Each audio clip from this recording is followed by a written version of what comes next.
my wife and I are expecting a baby in March of next year, which is so exciting. Congrats.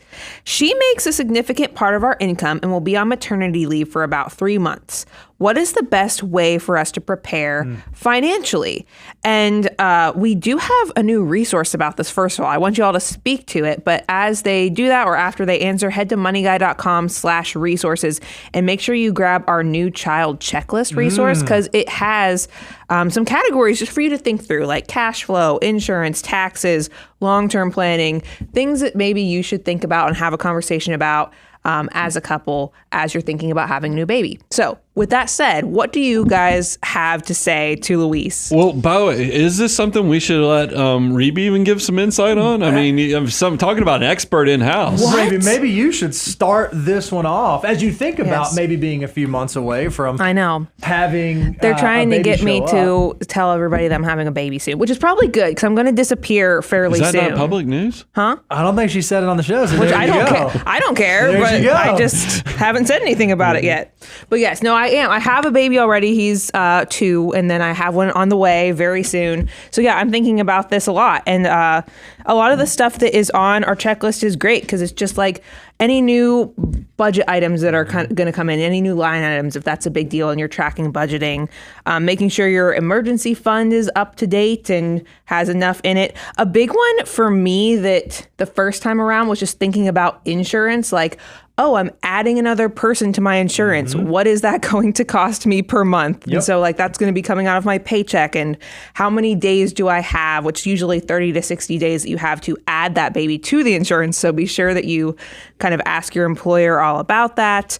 Things like that. And then you guys got on me about wills and life insurance. Wow, we're crushing it. And that took me a little bit longer than it should have, but I think that's a very relatable thing. So I'm happy to share that even me, who's hanging out with them every day, every time we would have it come up in a show, one of them would go, "Do you have life insurance?" And I'd be like, I've looked into it. Like I've been talking to somebody, and then finally I was like, yes, I have it now. So definitely do that. And this is just your reminder to do that. What else? I mean, what else? No, you crushed it. I think you actually really crushed it.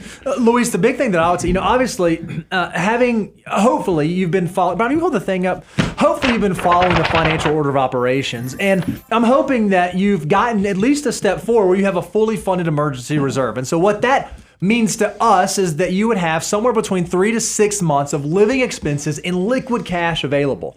But you said your wife earns a large chunk of the household income that you guys bring in, and she's going to be on maternity leave. Now, you didn't say if it was paid leave or non-paid leave, but I would imagine probably what you don't necessarily want to do is go into maternity leave, and let's assume that it was unpaid for a moment, and just pull all that money out of emergency reserves, because you don't want to completely deplete that while you're on this, although that is an example of what it would be there for. So I think one of the big planning opportunities you can go into is obviously think through the things you know that are going to happen. I'm going to have to buy diapers. I'm going to have to buy wipes. We got to buy the nursery stuff. We're going to have the insurance cover. We're going to have all these additional budgetary line items. But one of the things that my wife and I did when we were expecting our first child is we just didn't know the things we didn't know. There were a lot of like unknown unknowns.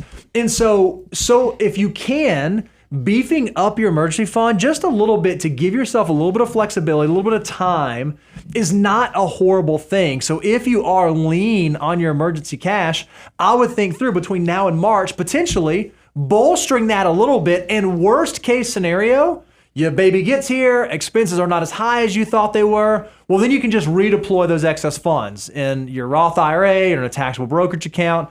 But I think having that margin there, when life throws all the newness of baby at you, will hopefully let the money be kind of one less thing that you're having to think about in those moments. Well, but it is part of that nesting phase where you're already, in addition to like painting the baby's room, assembling all the furniture, that in 3 years they'll tell you now could potentially kill the kid, but and you have to go buy all new furniture when the next kid comes around. I mean, it's a brilliant tactic, but it's one of those things where I want you to go ahead and start thinking about, just like you do spring cleaning, maybe this is the time to, clean out the closets, look around your house, see if there's things you could sell to make money off of, as well as go ahead and analyze everything that you're doing financially. Because look, without a doubt, you're going to be spending a little bit more money. So why not check all your subscriptions, check to make sure there's not money that, in the past you just didn't put a lot of thought towards it, and it's just leaking out in ways that's just not necessary.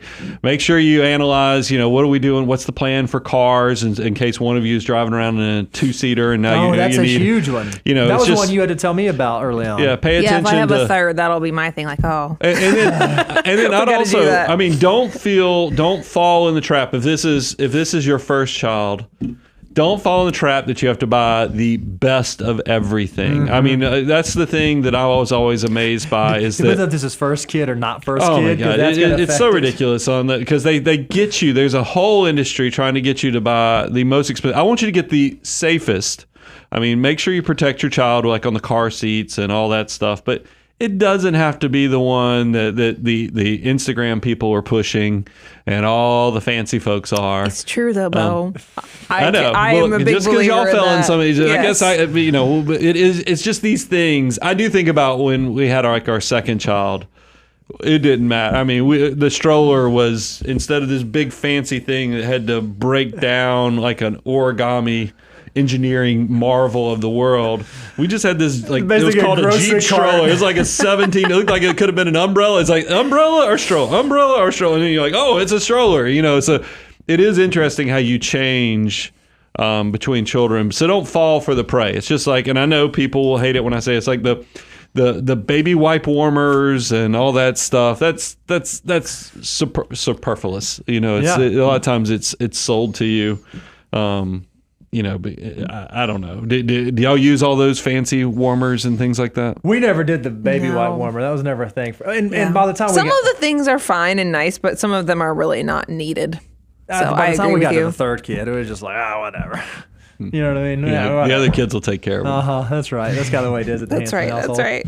No, that was a good answer. Hopefully that helps you out, Luis. I did have one other thing. It's just so personal because personal finance is personal, but just make sure you know how your insurance is working. Like step 1 is deductibles covered. Yep. Have you covered step 1? Now's the time to really know that. And this is both for mom and baby, like deductibles. So just think about that. So that's maybe the other thing that wasn't a surprise, but I had to go do a little bit of research and legwork the first time. And I loved how you mentioned like the benefits, because if you're on health insurance, I mean, a lot of times we tell people when you're doing family planning, it's okay to beef up your insurance. Right. But if now things are going back to normal, go look at your options again to make sure that your health insurance does reflect to your choices, because sometimes those Cadillac plans that cover all the pregnancy, they're kind of expensive on an ongoing basis, so you might want to drop back down to a more affordable plan. So just be proactive. Look at your health insurance. Don't just do what you did last year. Actually think ahead.